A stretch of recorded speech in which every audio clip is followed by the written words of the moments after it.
আমাদের সামনে আরেকটা অপশন ছিল ক্ষমতা আর্মির হাতে তুলে দেওয়া। যদি আমরা সেই দিকে আগাতাম আজকে তারা এখানে বসতে পারতেন কিনা মাননীয় স্পিকার সেটা সন্দেহ আছে। বিএনপি তার ফান্ডামেন্টাল জায়গা থেকে সরে যাচ্ছে মাননীয় স্পিকার।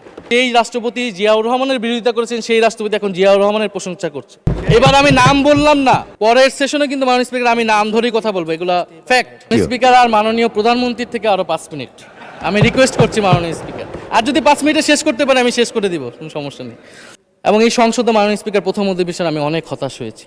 এবং মাননীয় স্বরাষ্ট্রমন্ত্রীর ভাষাকে ধার করে আমি বলতে চাই যে জুলাই জাতীয় সনদ এক অন্তহীন প্রতারণার দলিলে পরিণত করেছে মাননীয় স্পিকার বিএনপি এটাকে। যুদ্ধের পক্ষ বিপক্ষের রাজনীতি গত 50 বছর ধরে হয়েছে, আমরা এই সমাধান এখনো কেন করতে পারিনি মাননীয় স্পিকার? এর দায়ভার কে নেবে? বিএনপি কি নেবে না, যারা 29 বছর জামাতের সাথে রাজনীতি করেছে? একটা কথা তো এখন সবাই বলে, সাথে থাকলে সঙ্গী, না থাকলে জঙ্গি। আমি যে সময়টা পেয়েছি এটা বিরোধী দলের কোটা থেকে, আমি আশা করব সরকারি দলের কোটা থেকে আমি আরো 10 মিনিট পাবো মাননীয় স্পিকার। মাননীয় চিফ হুইপ এবং সংসদ নেতা নিশ্চয়ই এটাতে সম্মতি দিবেন। অধিবেশনের দিনের আলোচনায় আমাদেরকে আরো বেশি অবাক করলেন মাননীয় অর্থমন্ত্রী। ফলে অর্থ সেক্টরের কিছু কথা, কিছু বক্তব্য দিয়ে আলোচনা শুরু করছি। আমরা যখনই ব্যাংকিং খাত বা অর্থ সেক্টরের আর্থিক খাতের কথা আসে, মাননীয় অর্থমন্ত্রী একটা বাক্যই বারবার বলেন যে বিএনপির সময়ে এরকম কোনো রেকর্ড নাই যে আর্থিক খাতে বিশৃঙ্খলা হয়েছে। উনি কিছুক্ষণ আগে অস্বীকার করলেন যে বাংলাদেশ ব্যাংকের গভর্নর একটা রাজনৈতিক নিয়োগ, তাদের দলের নির্বাচন কমিটির সদস্য, এবং তিনি এটা অস্বীকার করলেন। আমি মাননীয় স্পিকার টিআইবির একটা তথ্য আপনাদেরকে দিচ্ছি। বর্তমান সরকারি দলের যারা নির্বাচনের প্রার্থী হয়েছেন তাদের 59.41% ঋণগ্রস্ত, এবং যার বেশিরভাগ হচ্ছে সরকারি দলের। সংসদ সদস্যদের 11,000 কোটি টাকার বেশি ঋণ রয়েছে, যার অধিকাংশই সরকারি দলের। এদের অধিকাংশই ঋণ খেলাপি ছিলেন, নির্বাচনের আগে কিছু টাকা ঋণ দিয়ে পুনঃতফসিল করে নিয়েছেন। এবং বর্তমান যে বাংলাদেশ ব্যাংকের গভর্নর, তার স্পেশালিটিটা কি? তার স্পেশালিটি হচ্ছে এই ঋণ পুনঃতফসিল করা, এটাতে তিনি এক্সপার্ট। ফলে তাকে বাংলাদেশ ব্যাংকের গভর্নর কেন দেওয়া হয়েছে এটা খুব পরিষ্কার মাননীয় স্পিকার। এই যে হাজার হাজার কোটি টাকার ঋণ, সেই ঋণগুলো যাতে ঋণ পুনঃতফসিল করতে পারে সেই সুযোগ সুবিধাটা করে দেওয়ার জন্যই বাংলাদেশের ইতিহাসে প্রথমবারের মতো একজন ব্যবসায়ীকে বাংলাদেশ ব্যাংকের গভর্নর দেওয়া হয়েছে। ফলে জাতির সামনে এই জিনিসগুলো পরিষ্কার হয়েছে। এখন সামনের আর্থিক খাতে আরো নিয়োগ তারা কি বিবেচনায় দিবেন, এই জন্য আমরা তাদের উপর আর আস্থা রাখতে পারছি না মাননীয় স্পিকার। মাননীয় স্পিকার, রাষ্ট্রপতির উপর ধন্যবাদ জ্ঞাপন বক্তব্য, রাষ্ট্রপতির বক্তব্য আমি শুনিও নাই, পড়িও নাই, এবং সেই বক্তব্য দেওয়ার সুযোগ করে দেওয়াকে আমরা প্রত্যাখ্যান জানিয়েছিলাম। আমরা খুব স্পষ্টভাবে বলেছিলাম যে এই রাষ্ট্রপতির অপসারণ প্রয়োজন, তাকে গ্রেফতার করা প্রয়োজন। এই রাষ্ট্রপতির আর কোনো অধিকার নেই বঙ্গভবনে থাকার, এইখানে এসে বক্তব্য দেওয়ার। প্রেসিডেন্ট শাহাবুদ্দিন চুপ্পু, তার কিছু কুকীর্তির কথা মাননীয় স্পিকার হাউসের সামনে তুলে ধরছি। তিনি দুদকের কমিশনার ছিলেন, তাকে দুদকের কমিশনারের করা হয়েছিল 3টে অ্যাসাইনমেন্ট দিয়ে। 1 নম্বর হচ্ছে খালেদা জিয়া এবং তারেক রহমানের বিরুদ্ধে দুর্নীতির অভিযোগের শাস্তি নিশ্চিত করা। 2 নম্বর পদ্মা সেতুর দুর্নীতির অভিযোগ থেকে আওয়ামী লীগকে ক্লিন শিট দেওয়া। 3 নম্বর ফখরুদ্দিন মঈনুদ্দিন সরকারের সময় শেখ হাসিনা সহ আওয়ামী লীগ নেতাদের বিরুদ্ধে হওয়া দুর্নীতির মামলাগুলোকে বাতিল করে দেওয়া। এমন একজন ব্যক্তিকে বিএনপি সরকার রাষ্ট্রপতি হিসেবে এখনো মেনে নিচ্ছে মাননীয় স্পিকার। আরেকটি ঘটনা বলি, 2009 সালে শেখ হাসিনার ক্যাঙ্গারু আদালতের নির্দেশে এই শাহাবুদ্দিন চুপ্পুর নেতৃত্বে 3 সদস্যের judicial inquiry commission on minority torture in 2001 করেছিল শেখ হাসিনার ক্যাঙ্গারু কোর্ট। এই প্রতিবেদন অনুসারে বিএনপির 26,000 বিএনপির নেতাকর্মীকে 2001 সালে ক্ষমতায় এসে কয়েক হাজার হিন্দুকে তারা হত্যা করেছে, এজন্য দায়ী করা হয়েছিল মাননীয় স্পিকার। এবং আওয়ামী লীগ এই রিপোর্ট দেশে বিদেশে এই রিপোর্ট ফেরি করে তারা নিজেদের এখানে ক্ষমতায় থাকাটাকে পাকাপোক্ত করেছিল। মাননীয় স্পিকার, এই রাষ্ট্রপতি চুপ্পু এস আলমের হাতে ইসলামী ব্যাংকে তুলে দেওয়ার কারিগর, 2 কোটি আমানতকারীকে পথে বসিয়েছিল। এবং জুলাই গণহত্যার সময় তার ভূমিকা, ফ্যাসিবাদের সাথে তার সংশ্লিষ্টতা সবকিছু আমরা জানি। আমাদের দুর্ভাগ্য, এই দুর্নীতিবাজ, অপদার্থ, মিথ্যুক গণহত্যার দোসর এখনো বাংলাদেশের রাষ্ট্রপতি। একটা আলোচনা কয়েকবার এসেছে যে রাষ্ট্রপতির অধীনে কেন শপথ নিয়েছি আমরা বলতে এখানে ব্যক্তিগতভাবে আমার কথাই বলেছে, কারণ আমি এখানে শপথ নিয়েছিলাম। তো মাননীয় স্পিকার, সেই সময়ের প্রেক্ষাপট আর এখনকার প্রেক্ষাপট কি এক? জুলাই গণ অভ্যুত্থানের পরে 5ই আগস্টের পরে আমাদের সামনে দুইটা অপশন ছিল। আমরা বলেছিলাম জাতীয় সরকার করতে হবে, সেই জাতীয় সরকারের প্রস্তাব বিএনপি নাকচ করে দিয়েছে। আমাদের সামনে আরেকটা অপশন ছিল ক্ষমতা আর্মির হাতে তুলে দেওয়া। যদি আমরা সেই দিকে আগাতাম আজকে তারা এখানে বসতে পারতেন কিনা মাননীয় স্পিকার, সেটা সন্দেহ আছে। দেশের স্বার্থে, দেশের স্থিতিশীলতার স্বার্থে আমরা সেই সময় সরকারে গিয়েছিলাম, আমরা শপথ নিয়েছিলাম। কিন্তু বৈষম্যবিরোধী ছাত্র আন্দোলন খুব স্পষ্টভাবে 2024 সালে কিন্তু এই রাষ্ট্রপতির অপসারণ চেয়েছিল। সেই সময় সাংবিধানিক ধারাবাহিকতার কথা বলে রাষ্ট্রপতির পক্ষে অবস্থান নিয়েছিল বিএনপির মহাসচিব মির্জা ফখরুল আলমগীর সাহেব, তিনি নিজেই কথা বলেছিলেন। ফলে এখন তো একটা নির্বাচিত সরকার মাননীয় স্পিকার, এখন তো চাইলেই বিএনপি রাষ্ট্রপতি পরিবর্তন করতে পারে সরকার, এবং আমরা বিশ্বাস করি বিএনপিতে সেই ধরনের যোগ্য আস্থাভাজন ব্যক্তি নিশ্চয়ই রয়েছেন। এবং সরকার দলের সদস্য অনেকে গৌরবের সাথে বলেছেন যে যেই রাষ্ট্রপতি জিয়াউর রহমানের বিরোধিতা করেছেন, সেই রাষ্ট্রপতি এখন জিয়াউর রহমানের প্রশংসা করছে। মাননীয় স্পিকার, গাধাকে দিয়ে আপনি হাল চাষ করিয়ে এটার মধ্যে কোনো বাহাদুরি নাই। এটা আপনাদের দেউলিয়ত্ব, সরকারের দেউলিয়াত্ব যে সরকার এখনো রাষ্ট্রপতি পরিবর্তন করতে পারছে না। মাননীয় স্পিকার, এই অধিবেশনের পুরোটা সময় জুড়ে আমরা সংস্কার, গণভোট, জুলাই সনদ, 72-এর সংবিধান নিয়ে অনেক কথা বলেছি। এবং একটা বিষয় আমার কাছে খুবই অদ্ভুত লেগেছে, কিছু মাননীয় সংসদ সদস্য তারা 72-এর সংবিধানকে 71-এর সাথে মিলিয়েছে। মাননীয় স্পিকার, আমার জানা নেই আসলে তারা কোন বিবেচনা থেকে এটি মিলিয়েছেন। এটা তো সবসময় আওয়ামী লীগ মিলিয়েছে মাননীয় স্পিকার। তারা 72-এর সংবিধানকে 71-এর ফসল হিসেবে 71-এর চেতনার সাথে মিলিয়েছে। 72-এর মূলনীতিকে 71-এর মূলনীতি বলে 71-এর আদর্শ হিসেবে প্রচার করেছেন। আমরা তো সেটার বিরোধিতা করেছি মাননীয় স্পিকার সবসময়, এবং বিএনপির বহু নেতা এটার বিরোধিতা করেছে মাননীয় স্পিকার। 72-এর সংবিধানের ক্রিটিসিজম, সমালোচনা 72 সাল থেকেই বাংলাদেশে শুরু হয়েছিল। গত 16 বছর এই সমালোচনা তৈরি হয়েছিল। 72-এর সংবিধানের সমালোচনা মোটা দাগে 3টি। প্রথমত, এই সংবিধান স্বাধীন বাংলাদেশের নির্বাচিত প্রতিনিধিরা প্রণয়ন করে নাই। আমি সরকারি দলের মাননীয় সংসদ সদস্য ব্যারিস্টার নওশাদ জমির সাহেবের সাথে, ওনার সাথে আমি সহমত পোষণ করে বলতে চাই, একটা স্বাধীন দেশের শাসনতন্ত্র রচনা করার অধিকার, সুযোগ সেই দেশের নির্বাচিত প্রতিনিধিদের হওয়া উচিত। 72-এর সংবিধান রচনা করেছিল যারা 70-এর নির্বাচনে আইয়ুব খানের এলএফের অধীনে যারা নির্বাচিত হয়েছিল পাকিস্তানের শাসনতন্ত্র রচনা করার জন্য মাননীয় স্পিকার। দ্বিতীয়ত, এই 72-এর সংবিধান ইনহেরেন্টলি এটা একটা আনডেমোক্রেটিক কনস্টিটিউশন। একজন ব্যক্তির হাতে সকল ক্ষমতা অর্পণ করা হয়েছিল মাননীয় স্পিকার। সেই সময়ের শেখ মুজিবকে সামনে রেখে এই সংবিধান তৈরি করা হয়েছিল। একজন ব্যক্তির হাতে সংসদের ক্ষমতা, নির্বাহী বিভাগের ক্ষমতা, এমনকি বিচার বিভাগের ক্ষমতাও নানা কায়দা করে তার হাতে তুলে দেওয়া হয়েছিল মাননীয় স্পিকার।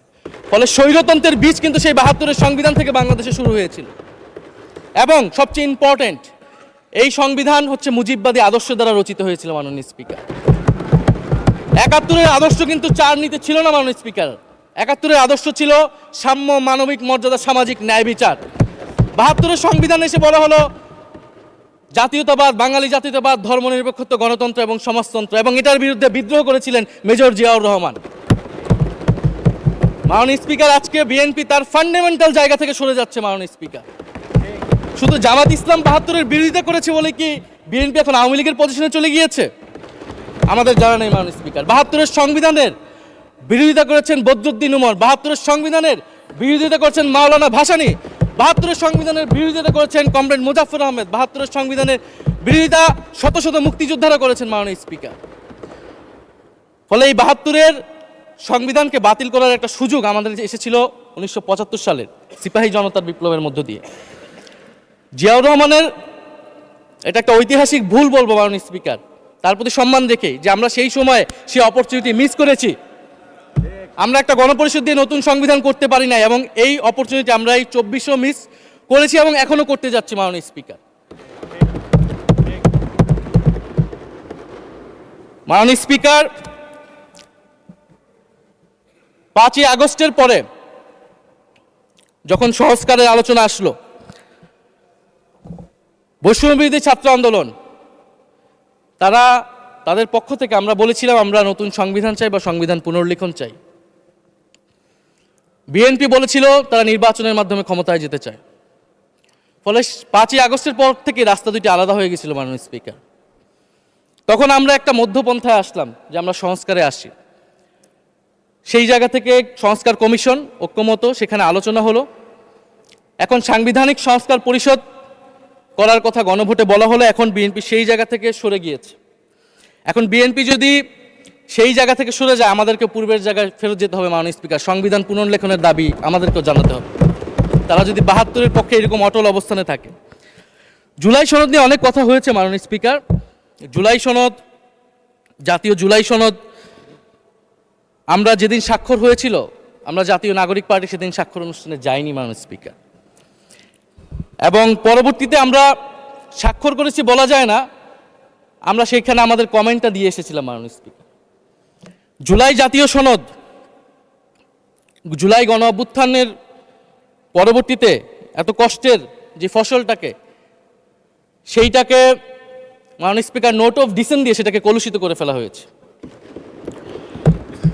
যেদিন জুলাই জাতীয় সনদ স্বাক্ষর হয়, সেদিন জুলাই জাতীয় সনদের মেজর সংস্কারগুলোতেই পাশে একটা নোট লেখা হয়েছে যে কোনো রাজনৈতিক দল বা জোট তাদের নির্বাচনী ইস্তিহার উল্লেখপূর্বক যদি জনগণের ম্যান্ডেট লাভ করে, তাহলে তারা সেই মতো ব্যবস্থা গ্রহণ করতে পারবে। তাহলে যেই দল নির্বাচনে জয়ী হবে তারা তাদের ইস্তেহার অনুযায়ী সবকিছু করবে মাননীয় স্পিকার। এটার জন্য ঐক্যমতের কোনো প্রয়োজন হয় না। আপনি যদি নির্বাচনে জিতে আপনার ইস্তেহার মতোই সবকিছু করবেন, তাহলে আপনার সাথে আমার কিসের ঐক্যমত, কিসের আলোচনা? এবং সেই নোটগুলো কিভাবে লেখানো হয়েছে, কিভাবে বল প্রয়োগ করে, শক্তি প্রয়োগ করে ঐক্যমত কমিশনকে চাপ দিয়ে লেখানো হয়েছে মাননীয় স্পিকার, এটা ঐক্যমত কমিশনের আমি মনে করি এখন বলার সুযোগ হয়ে এসেছে, সময় এসেছে। ফলে জুলাই জাতীয় সনদ কে আমরা একসেপ্ট সেই সময় করতে পারি নাই। এবং মাননীয় স্বরাষ্ট্রমন্ত্রীর ভাষাকে ধার করে আমি বলতে চাই যে জুলাই জাতীয় সনদ এক অন্তহীন প্রতারণার দলিলে পরিণত করেছে মাননীয় স্পিকার বিএনপি এটাকে। এবং 72-এর সংবিধানকে আওয়ামী লীগ দলীয় ইস্তেহারে পরিণত করেছিল, কলুষিত করেছিল। এবং জুলাই জাতীয় সনদকে বিএনপি কলুষিত করেছে, দলীয় ইস্তেহারে পরিণত করেছে মাননীয় স্পিকার। আপনি বলছেন জুলাই জাতীয় সনদ, তারপরে আপনি দেখাচ্ছেন হচ্ছে আমার দলীয় ইস্তিহার, তাহলে এখানে তো কোনো ঐক্যমতের সুযোগ নাই। এরপরে আসলো গণভোট। গণভোটের আদেশ নিয়ে সমালোচনা আছে এবং এই সমালোচনা আমরাও করেছি যে রাষ্ট্রপতি এই ধরনের অর্ডার দিতে পারে কিনা। কিন্তু গণভোটটাকে সবাই মেনে একটা কনসেনসাসের ভিত্তিতেই তো আমরা এই গণভোটে সবাই মিলে অংশগ্রহণ করলাম মাননীয় স্পিকার। বিএনপি এবং তৎকালীন বিএনপির বর্তমান মাননীয় প্রধানমন্ত্রী এবং চেয়ারপারসন তিনি নিজেও সংস্কারের পক্ষে, হ্যাঁ পক্ষে ভোটে প্রচারণা করেছেন। ফলে আপনাদের ইলেকশনের আগে এটা পরিষ্কার করা প্রয়োজন ছিল যে এই গণভোট আপনারা মানেন না, এই গণভোটে হ্যাঁ বা না যেতুক এটার সাথে আপনাদের কোনো সম্পর্ক নাই। ওনারা কিন্তু মাননীয় স্পিকার সেটা করেননি। ফলে জুলাই গণভোট এটা রাজনৈতিক সিদ্ধান্ত এবং গণরায়। মাননীয় স্বরাষ্ট্রমন্ত্রী তিনি নিজেই সেই সময় বলেছেন যে গণরায় হচ্ছে সার্বভৌম ক্ষমতা, জনগণের রায় আসলে সেটা সকলেই মেনে নিতে বাধ্য হবে, এমনকি যদি সেটার বিরুদ্ধেও কেউ বিজয়ী হয় তারাও সেটা মেনে নিতে বাধ্য হবে। ফলে আমরা মনে করি যে এই গণভোট অনুসারে যে সাংবিধানিক সংস্কার পরিষদ অতি দ্রুত সময়ের মধ্যে সাংবিধানিক সংস্কার পরিষদ গঠন করা উচিত, এর সুরাহা করা উচিত। আমরা তো মাননীয় স্পিকার অনেক দূর সরে এসেছি, নতুন সংবিধানের জায়গা থেকে সরে আসতে আসতে আমরা কোথায় আসলাম? আমরা খুবই সামান্য কিছু দাবি এখানে এসেছে, জুলাই জাতীয় সনদ বা গণভোট যেটাই বলেন না কেন, যে একটা উচ্চকক্ষ হবে ভোটের অনুপাতে, তত্ত্বাবধায়ক সরকার হবে। এই তত্ত্বাবধায়ক সরকার নিয়েই তো এত ঝামেলা, গত 16 বছরের এত আন্দোলন। কিভাবে নিয়োগ হবে এই নিয়োগটা আমাদেরকে জানতে হবে মাননীয় স্পিকার। নির্বাচন কমিশনার এবং সাংবিধানিক প্রতিষ্ঠানগুলোতে কিভাবে নিয়োগ হবে, একটা নির্দলীয় এবং গ্রহণযোগ্য নিয়োগ আমরা কিভাবে করতে পারি যেটা দেশকে বিভাজিত করবে না, বিরোধী দলের উপরে বিরোধী দলের অধিকার ক্ষুণ্ণ করবে না। এবং সবচেয়ে গুরুত্বপূর্ণ বিচার বিভাগ পৃথকীকরণ মাননীয় স্পিকার। এগুলা আমরা 5ই আগস্টের পরে আসমান থেকে বলি না, এগুলা গত 16 বছর আলোচনা হয়েছে। বিএনপির 31 দফায় আলোচনা ছিল, আরও অনেক রাজনৈতিক দলের আলোচনাতে, সংস্কারের আলোচনা থেকে আমরা মাননীয় স্পিকার ধার করেছিলাম।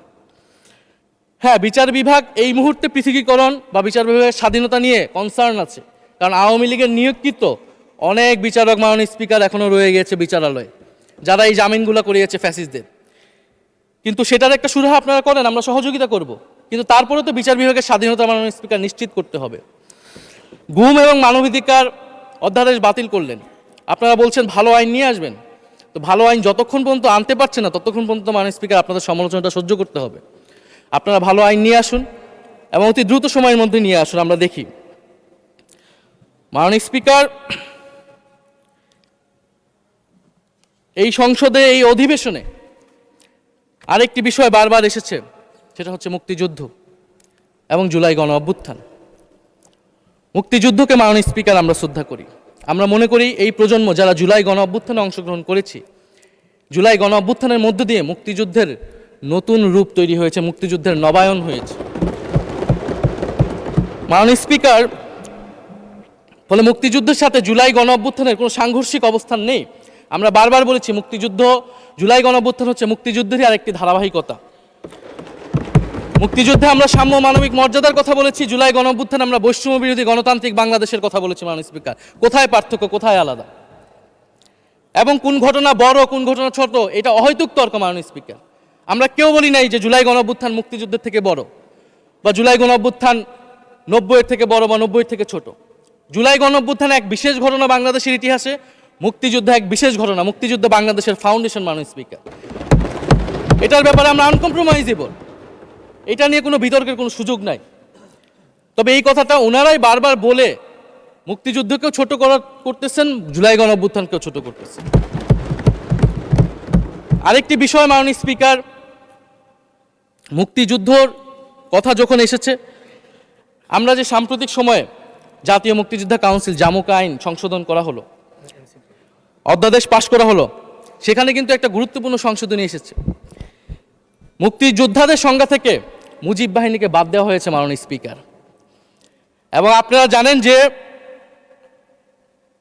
এই মুজিব বাহিনী, সেটাকে সংযুক্তির মাধ্যমে হাজার হাজার ছাত্রলীগের নেতাকর্মীকে মুক্তিযোদ্ধা সার্টিফিকেট দেওয়া হয়েছিল। মাননীয় স্পিকার, মুজিব বাহিনীর রোল কি ছিল, এটা আপনারা এখানে যারা অভিজ্ঞ মাননীয় স্পিকার অনেক মুক্তিযোদ্ধা আছেন তারা ভালো করেই জানেন।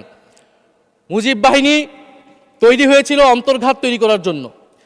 তারা অস্ত্র হাতে দেশে পাকিস্তান বাহিনীর বিরুদ্ধে যুদ্ধ করে নাই, তারা দেশে ঢুকে মুক্তিযুদ্ধের আওয়ামী লীগ বাদে অন্য যেই পক্ষগুলো রয়েছে তাদেরকে হত্যা করেছিল। মাননীয় স্পিকার, ফলে মুজিব বাহিনী কিন্তু কোনো মুক্তিযোদ্ধা না বর্তমান আইন অনুসারে। কিন্তু এখানে অনেক মুজিব বাহিনীর কিছু লোক আছেন, তারা নিজেদেরকে মুক্তিযোদ্ধা হিসেবে বারবার জাহির করছে। ফলে আমাদেরকে এই ফারাকটাও করতে হবে মাননীয় স্পিকার। এবং মুক্তিযুদ্ধের পক্ষ বিপক্ষের রাজনীতি গত 50 বছর ধরে হয়েছে, আমরা এই সমাধান এখনো কেন করতে পারিনি মাননীয় স্পিকার? এর দায়ভার কে নেবে? বিএনপি কি নেবে না, যারা 29 বছর জামাতের সাথে রাজনীতি করেছে? একটা কথা তো এখন সবাই বলে, সাথে থাকলে সঙ্গী, না থাকলে জঙ্গি। ফলে এটার দায়িত্ব ছিল তো উনাদের, এই রিকনসিলিয়েশন তৈরি করা, এই প্রশ্নের সুরাহা করা। জুলাই গণ অভ্যুত্থানের পরে, স্বাধীনতার 54-55 বছর পরে জাতীয় সংসদে মুক্তিযুদ্ধের পক্ষ আর বিপক্ষ বলে ভাগ থাকবে, এটা তো মাননীয় স্পিকার আমরা প্রত্যাশা করি না, এটা এই প্রজন্ম প্রত্যাশা করে না। আমি মাননীয় স্বরাষ্ট্রমন্ত্রীর সাথে একমত পোষণ করি যে ইতিহাসের এই বিতর্ক আমাদেরকে সমাধান করতে হবে, একপাশে রেখে সামনের দিকে এগিয়ে যেতে হবে, এবং এটা সব পক্ষকে এটার জন্য দায়িত্বশীল ভূমিকা পালন করতে হবে। মুক্তিযুদ্ধ যেমন কোনো দেশের ষড়যন্ত্র না, আবার মুক্তিযুদ্ধের নাম করে এদেশে যে লুটপাট ফ্যাসিবাদ কায়েম হয়েছে সেটাও আমাদের ভুলা যাবে না মাননীয় স্পিকার। মাননীয় স্পিকার, জুলাই গণ অভ্যুত্থান সকলের অংশগ্রহণে হয়েছিল, এটা আমরা বারবার বলেছি। তবে বিএনপির বিভিন্ন সদস্য তারা তাদের আলোচনায় বারবার বলার চেষ্টা করে যে আমরা ছিলাম না, আমরা তো এভাবে ছিলাম, এভাবে ছিলাম। এটা তো প্রমাণ করার প্রয়োজন নাই মাননীয় স্পিকার। এটা কেন এত হীনমন্যতা আমাদের এটা বুঝে আসে না। বিএনপি তো অবশ্যই জুলাই গণ অভ্যুত্থানে ছিল, আমাদের সাথেই ছিল। এবং সেই সময়ের একটা উক্তি বিএনপির মহাসচিব মির্জা ফখরুল ইসলাম আলমগীর, উনি বলেছিলেন যে এই আন্দোলনের সাথে আমাদের সম্পর্ক নাই, এটা ছাত্রদের আন্দোলন। তার ওই বক্তব্য সঠিক ছিল মাননীয় স্পিকার। তার ওই সময়ে কৌশলগত অবস্থান এটাই সঠিক ছিল, উনি ওই সময় এই বক্তব্যই প্রয়োজন ছিল। এটাতে তো আমাদের কোনো দ্বিমত নাই। মাননীয় স্পিকার, আমাকে ডিজিএফআই, ডিবি, এসবি, বাংলাদেশের হেন কোনো গোয়েন্দা সংস্থা নাই যারা আমাকে ইন্টারগেশন করেছে, টর্চার করেছে এবং একটা কথা বারবার বলানোর চেষ্টা করেছিল যে এই আন্দোলন বিএনপি জামাতের আন্দোলন।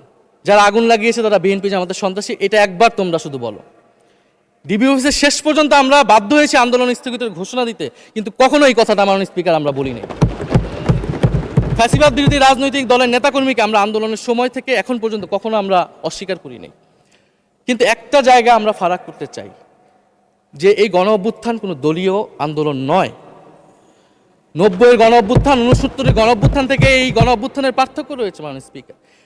এই গণ অভ্যুত্থানে ফ্যাসিবাদ বিরোধী রাজনৈতিক দলের নেতাকর্মীরা নেতৃত্বে নয়, সামনে পিছনে ছিল মাননীয় স্পিকার, সামনে সাধারণ জনগণ ছিল, ছাত্ররা ছিল।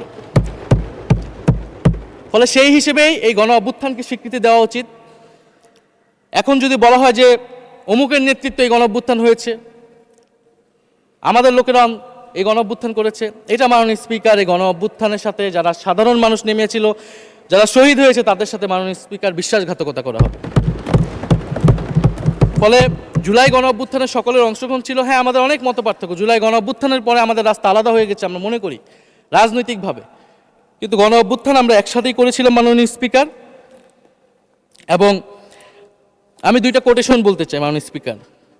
7ই আগস্টে নয়াপল্টনের সমাবেশে জনাব তারেক রহমান ভার্চুয়ালি যুক্ত হয়ে বলেন, 1971 ছিল স্বাধীনতা অর্জনের আন্দোলন, আর 2024-এর আন্দোলন হলো সেই স্বাধীনতা ও সার্বভৌমত্ব রক্ষার আন্দোলন।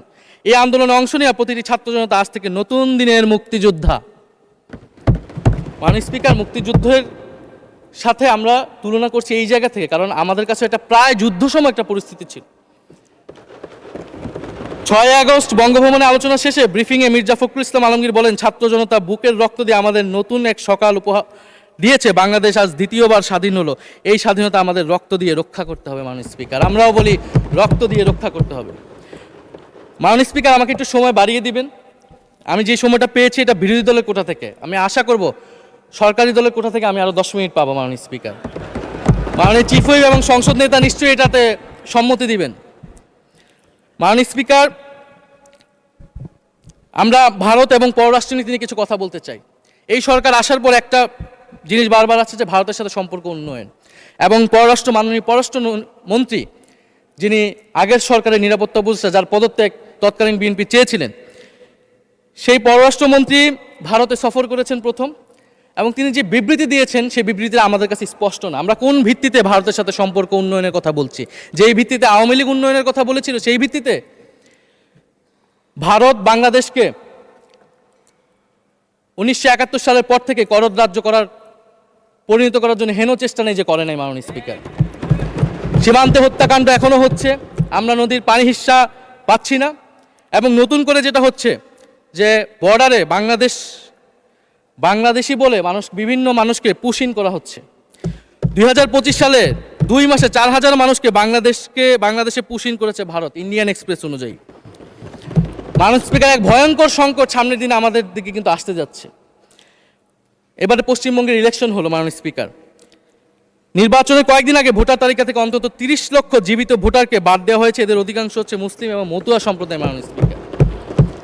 এবং NRC-CA তারা করেছে, বাংলাভাষী মুসলমানদেরকে তারা বাংলাদেশি বলে বিতাড়িত করছে এবং বাংলাদেশে পুশ ইন করার চেষ্টা করছে।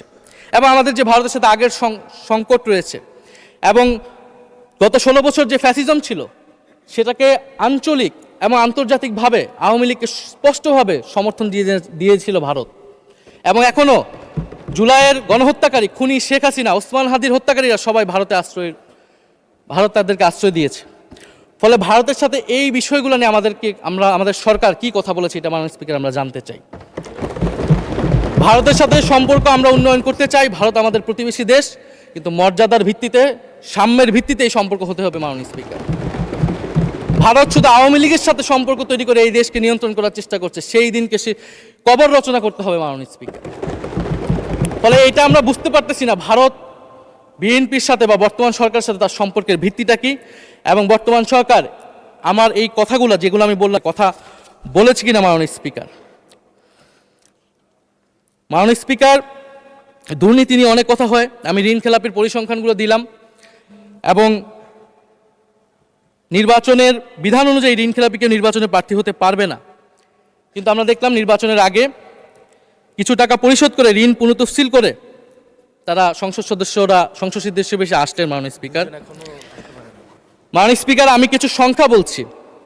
1700 কোটি টাকা 765 কোটি টাকা, 679 কোটি টাকা, 621 কোটি টাকা, 201 কোটি টাকা, 182 কোটি টাকা, 97 কোটি টাকা। মাননীয় স্পিকার, এগুলো আমাদের সংসদ সদস্য যারা তাদের ঋণ রয়েছে মাননীয় স্পিকার।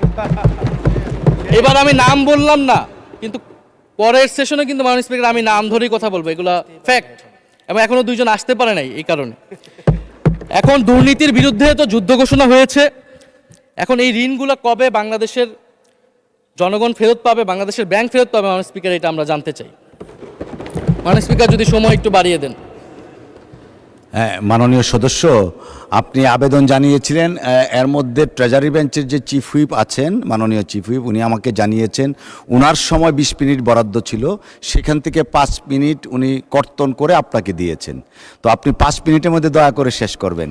থ্যাংক মাননীয় ইউ। স্পিকার, আর মাননীয় প্রধানমন্ত্রীর থেকে আরো 5 মিনিট আমি রিকোয়েস্ট করছি মাননীয় স্পিকার। আর যদি 5 মিনিটে শেষ করতে পারে আমি শেষ করে দিব, কোনো সমস্যা নেই। মাননীয় স্পিকার, ফলে আমরা দুর্নীতির কথা বলা হচ্ছে, 16 বছরে আওয়ামী লীগের যে দুর্নীতি, সেই দুর্নীতি থেকেও বড় হয়ে গেছে অন্তর্বর্তী সরকারের সময়ে ছাত্র সমন্বয়করা কি দুর্নীতি করেছে মাননীয় স্পিকার। ছাত্র সমন্বয়করা খুবই খারাপ, তারা মন্ত্রণালয়ে ঘুরেছে, দুর্নীতি করেছে, কিংস পার্টি করেছে। তো মাননীয় স্পিকার, গত আওয়ামী লীগের আমলে 16 বছরের দুর্নীতির বিচার ওনারা কিভাবে করবেন সেইটা মাননীয় স্পিকার ওনাদের বলা উচিত জনগণের সামনে। এবং আরও ভালো হয় যদি 2001 থেকে 6 সাল পর্যন্ত মাননীয় স্পিকার যে দুর্নীতির অভিযোগগুলো এসেছিল সেটারও একটা স্বচ্ছ তদন্ত মাননীয় স্পিকারের বর্তমান সরকার করে। দুর্নীতি কেউ না কেউ তো করেছে, কারা করেছে তাদের নাম বাংলাদেশের জনগণের সামনে উন্মুক্ত করা হোক, কারণ সেটার জন্যই তাদেরকে ভোগান্তি পোহাতে হয়েছে 1/11 ষড়যন্ত্রের মাধ্যমে। বর্তমান প্রধানমন্ত্রী, তাকেও কিন্তু দুর্নীতির মিথ্যা অভিযোগ দিয়ে মাননীয় স্পিকার তার বিরুদ্ধে মামলা করা হয়েছিল। মাননীয় স্পিকার, মাননীয় স্বরাষ্ট্রমন্ত্রীর দৃষ্টি আকর্ষণ করছে, একটু আইন শৃঙ্খলা নিয়ে কথা বলি। 2 মাসে বিএনপির হাতে খুন হয়েছে 31 জন, ধর্ষণের ঘটনা ঘটেছে 14টি, বিএনপির চাঁদাবাজির খবর এসেছে 83টি, হামলার ঘটনা এসেছে 154টি। এর একটিতেও সরকার কার্যকর কোনো ব্যবস্থা গ্রহণ করেনি। মাননীয় স্পিকার, শাহবাগ থানার সামনে ঢাকা বিশ্ববিদ্যালয়ের সাংবাদিক সমিতির কয়েকজন সদস্যকে বেধড়ক মারধর করেছে ছাত্রদলের নেতাকর্মীরা, এবং এটার এখনো কোনো মামলা নেয়নি। মাননীয় স্বরাষ্ট্রমন্ত্রী যদি জানান এই মামলাটা কেন নেওয়া হচ্ছে না। থানার ভিতর প্রবেশ করে ওসির রুমে ডাকসুর 2 জন নির্বাচিত প্রতিনিধিদের উপর হামলা করা হয়েছে। মাননীয় স্পিকার, ঢাকা বিশ্ববিদ্যালয়ের সাংবাদিক সমিতি, মাননীয় স্পিকার আপনি জানেন আপনি ঢাকা বিশ্ববিদ্যালয়ের ছাত্র, মহসিন হলের, আমিও মহসিন হলের ছাত্র। মাননীয় স্পিকার, ঢাকা বিশ্ববিদ্যালয়ের সাংবাদিক সমিতির একটা বড় ভূমিকা আছে বাংলাদেশের গণতান্ত্রিক আন্দোলনগুলোতে, আমাদের বিশ্ববিদ্যালয়ের গণতান্ত্রিক আন্দোলনগুলোতে। মাননীয় স্পিকার, মাজার হামলা নিয়ে কিছু কথা বলতে চাই। এই সরকারের আমলে আমরা দেখলাম যে কুষ্টিয়ায় মাজারে হামলা করে একজনকে হত্যা করা হয়েছে। মাননীয় স্পিকার, এটা আমরা নিন্দা এবং প্রতিবাদ জানাই। আমরা কোনো ধর্মীয় বিতর্কে ঢুকবো না, সেটা নিয়ে আমাদের আলেম ওলামাগণ ব্যাখ্যা করবেন, কিন্তু আমরা রুল অফ ল নিয়ে কথা বলতে চাই। মাননীয় স্পিকার, এই ধরনের ঘটনা কোনোভাবেই গ্রহণযোগ্য হতে পারে না, এবং অন্তর্বর্তী সরকারের সময় এই ধরনের ঘটনা অনেক ঘটেছে, আমরা তারও নিন্দা জানাই, এবং সকল ঘটনার তদন্ত এবং বিচার হওয়া উচিত মাননীয় স্পিকার এই সময়ের মধ্যে। মাননীয় স্পিকার, জঙ্গিবাদ নিয়ে নতুন করে কথা আসছে, সরকারের প্রতি অনুরোধ থাকবে আপনারা একটু সমন্বয় করে বক্তব্য দিন। স্বরাষ্ট্রমন্ত্রী বলছেন জঙ্গিবাদ নেই, আবার মাননীয় প্রধানমন্ত্রীর উপদেষ্টা বলছেন জঙ্গিবাদ আছে, জঙ্গি আছে। তো ওনাদের বক্তব্যটা পরিষ্কার হলে আমরাও এই বিষয়ে আমাদের অবস্থান বা বক্তব্যটা পরিষ্কার করতে পারবো। তবে একটা জিনিস, যে জঙ্গিবাদের বিরুদ্ধে আমাদের 0 টলারেন্স মাননীয় স্পিকার। এটা বাংলাদেশের সিকিউরিটি প্রশ্ন, এবং এটা সরকার এককভাবে ডিল করতে পারবে না, এটা জাতীয় ঐক্য লাগবে, এবং সরকারকে আমরা সর্বাত্মকভাবে সহযোগিতা করবে এই বিষয়ে। তবে বিগত আমলের মতো এবং ওয়ারেন্ট টেররের প্রজেক্ট হিসেবে যাতে বাংলাদেশে কোনো জঙ্গিবাদের নাটক না হয় মাননীয় স্পিকার, এটাও আমাদের মাথায় রাখতে হবে। মাননীয় স্পিকার, আমাদের দেশের প্রধান একটা জনগোষ্ঠী হচ্ছে কৃষক, আমরা সবাই কৃষক পরিবারের সন্তান। সরকার কৃষি কার্ড দিচ্ছে, এটা সরকারকে সাধুবাদ জানাই। তবে সরকার গত বছরের যে দামে কৃষক থেকে ধান এবং চাল কিনেছে, এই বছর ঠিক একই দামে কৃষক থেকে ধান কিনছে, এটার ফলে কৃষকদের কিন্তু মাননীয় স্পিকার লোকসান হচ্ছে। ডিজেলের দাম বৃদ্ধি হয়েছে, সেচ খরচ, সার, বীজ, শ্রমিক মজুরি সব মিলিয়ে মাননীয় স্পিকার বড় মৌসুমে ধানের উৎপাদন খরচ উল্লেখযোগ্যভাবে বেড়েছে। তো একদিকে কৃষি কার্ড দিবেন, আরেকদিকে ধানের ন্যায্য মূল্য আপনারা কৃষককে দিবেন না, এটা মাননীয় স্পিকার কোনো সমাধান বলে আমরা মনে করি না। মাননীয় স্পিকার, আমরা জুলাই গণহত্যার বিচার নিয়ে মাননীয় আইনমন্ত্রীকে এখন পর্যন্ত কোনো ব্রিফিং মাননীয় সংসদে করতে শুনি নাই, হয়তো আমার মিস হয়ে যেতে পারে। আমরা আশা করব উনি প্রতি অধিবেশনে সংসদে এবং সংসদের বাইরে আমাদের ট্রাইব্যুনালের চিফ প্রসিকিউটর আছেন, মাননীয় আইনমন্ত্রীর থেকেও আমরা জুলাই গণহত্যার বিচার প্রক্রিয়ার কতটুকু আগাচ্ছে, কিভাবে আগাচ্ছে, এটা নিয়ে আমরা স্বচ্ছ বক্তব্য ওনাদের কাছ থেকে, সরকারের কাছ থেকে মাননীয় স্পিকার আশা করি। আমরা আশা করি মাননীয় স্পিকার যে জুলাই যারা শহীদ হয়েছিলেন, শহীদ পরিবারদের যে সকল সুযোগ সুবিধা দেওয়া হয়েছিল অন্তর্বর্তী সরকার থেকে, সেই সব কিছু অব্যাহত থাকবে এবং বর্তমান সরকার সেটা আরও বৃদ্ধি করবে মাননীয় স্পিকার, শহীদ পরিবার এবং আহত যোদ্ধাদের জন্য। মাননীয় স্পিকার, আর 2 মিনিট যদি বৃদ্ধি করতেন আমি শেষ করে দেব। 2 মিনিট। জি, 2 মিনিট বৃদ্ধি করা হলো। মাননীয় স্পিকার, আমরা এই জুলাই গণ অভ্যুত্থানে এই প্রজন্ম কর্মসংস্থানের বড় একটা দাবি নিয়ে কিন্তু মাননীয় স্পিকার চাকরির আন্দোলন থেকে আন্দোলনটা শুরু হয়েছিল। ফলে আমরা আশা করব এই সরকারের সময় কর্মসংস্থানের সুরাহা হবে এবং সেটার জন্য আর্থিক খাতে দুর্নীতি বন্ধ করতে হবে, বিনিয়োগ আনতে হবে এবং চাকরিতে স্বজনপ্রীতি, দুর্নীতি এগুলো একদম বন্ধ করতে হবে মাননীয় স্পিকার, সরকারি চাকরিতে বিশেষত। মাননীয় স্পিকার, একটা বিষয় যে সরকার এখন বলে দিচ্ছে যে বিরোধী দল কীভাবে কথা বলবে, কিভাবে বিরোধিতা করবে এবং বিরোধী দলের পতনও হয়ে যাবে, এরকম কথা মাননীয় স্পিকার সংসদে আমাদের শুনতে হচ্ছে। তো বিরোধী দল তো মাননীয় স্পিকার সরকারের প্রেসক্রিপশন অনুযায়ী বিরোধিতা করবে না, সরকারের শিখিয়ে দেওয়ার প্রয়োজন নেই কিভাবে কথা বলবে, কিভাবে বিরোধিতা করবে। বিরোধী দল বিরোধিতা করবে, সমালোচনা করবে, জনগণ এটা ঠিক করবে বিরোধী দলকে কতটুকু সমর্থন দিবে কি দিবে না। এবং বিরোধী দলের রাজনীতি মাননীয় স্পিকার বিএনপি করেছে, আমরা দেখেছি, তখন ছোট ছিলাম। মাননীয় স্পিকার, আমি যখন ইন্টারমিডিয়েটে পড়ি, খালেদা জিয়া তখন গ্রেফতার হন এবং তার পরের দিন আমার বাবা রাজনৈতিক মামলায় গ্রেফতার হন। আমার মা আমাকে নিয়ে থানায়, কোর্টে এবং কারাগারে আমি আমার মায়ের সাথে ঘুরেছি মাননীয় স্পিকার। আমি জানি আমার এই অভিজ্ঞতা বাংলাদেশের লাখ লাখ মানুষের, ফ্যাসিবাদ বিরোধী আন্দোলন, রাজনৈতিক কর্মী যারা রয়েছে তাদের সকলের একই অভিজ্ঞতা মাননীয় স্পিকার। মাননীয় স্পিকার, সেই অভিজ্ঞতা থেকেই বিশ্ববিদ্যালয়ে যখন এসেছি প্রথম, মনে হয়েছে যে এই প্রজন্ম হিসেবে আমাদের একটা দায়বদ্ধতা আছে। আমার সামনে একজন স্বৈরাচার, একজন স্বৈরশাসক থাকবে, বাংলাদেশের একজন ছাত্র হিসেবে আমি এটা মেনে নিতে পারিনি মাননীয় স্পিকার প্রথম বর্ষ থেকে। সেই জায়গা থেকে কাজ করেছি জুলাই গণ অভ্যুত্থানে। মাননীয় স্পিকার, আমি আমার এলাকা নিয়ে শুধু শেষ করব, সবাই যেহেতু এলাকা নিয়ে কথা বলে প্রথম আসলে, আমি মাননীয় প্রধানমন্ত্রীর প্রতিবেশী, ঢাকা 17-এর প্রতিবেশী হচ্ছে ঢাকা 11 মাননীয় স্পিকার। সংসদে সরকার দল এবং বিরোধী দলের যেই পরিমাণ বৈষম্য, ঢাকা 17 এবং ঢাকা 11-এর একই পরিমাণ মাননীয় স্পিকার বৈষম্য। ফলে উনি যাতে এই বৈষম্য দূর করেন এবং ঢাকা 11-এর জন্য যদি মাননীয় সদস্য 2 মিনিট চেয়েছিলেন, শেষ হয়ে গেছে। আর 2 মিনিট দেওয়া হলো, 2 মিনিটের মধ্যে শেষ করে ফেলেন প্লিজ। স্পিকার, ধন্যবাদ আপনাকে। ফলে এই বৈষম্য উনি সংসদেও দূর করবেন, সংসদেও দূর হবে এবং আমার এলাকাও সেই উন্নয়ন কার্যক্রম হবে। ঢাকা 11 এই গণ অভ্যুত্থানের অন্যতম হট স্পট ছিল রামপুরা, বাড্ডা, ভাটারা এলাকা মাননীয় স্পিকার, যেখানে অনেক প্রাইভেট বিশ্ববিদ্যালয়, মাদ্রাসা, তারা সকলে এসে কিন্তু ফ্যাসিস্টদেরকে প্রতিহত করেছিল এবং এই অত্র এলাকার নানান সমস্যা। তো সরকারের জায়গা থেকে আমি আশা করব, আমি হয়তো অনেক সমালোচনা করতে পারি, অনেক ভুল ত্রুটি থাকতে পারে, যেহেতু নতুন এসেছি, কথা বলছি। তো সেই জায়গা থেকে যাতে আমার এলাকার প্রতি কোনো বিরূপ মনোভাব না থাকে, কোনো বৈষম্য যাতে না হয় মাননীয় স্পিকার। আপাতত ওনারা ওইখানকার যিনি পরাজিত প্রার্থী, তাদেরকে দিয়ে বিভিন্ন উন্নয়ন কার্যক্রম করছে প্রশাসক, এই সিটি কর্পোরেশনের প্রশাসক। তা আমার ক্রেডিটের দরকার নাই, কিন্তু উন্নয়ন হলেই মাননীয় স্পিকার চলবে। মাননীয় স্পিকার, আমি সর্বশেষ বলতে চাই, এই প্রথম অধিবেশনে বিশ্ববিদ্যালয় জীবনে ঢাকা বিশ্ববিদ্যালয়ের অনেক স্বপ্ন নিয়ে গিয়েছিলাম। প্রথম মাসে মাননীয় স্পিকার হতাশ হয়েছিলাম যখন দেখেছি হলের সিস্টেম, যখন দেখেছি বিশ্ববিদ্যালয়ের সিস্টেম এবং এই সংসদে মাননীয় স্পিকার প্রথম অধিবেশনে আমি অনেক হতাশ হয়েছি।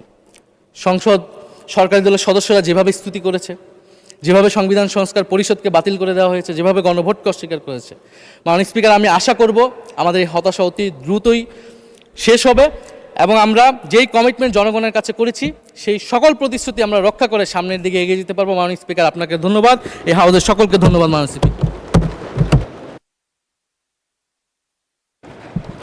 ধন্যবাদ মাননীয় সদস্য।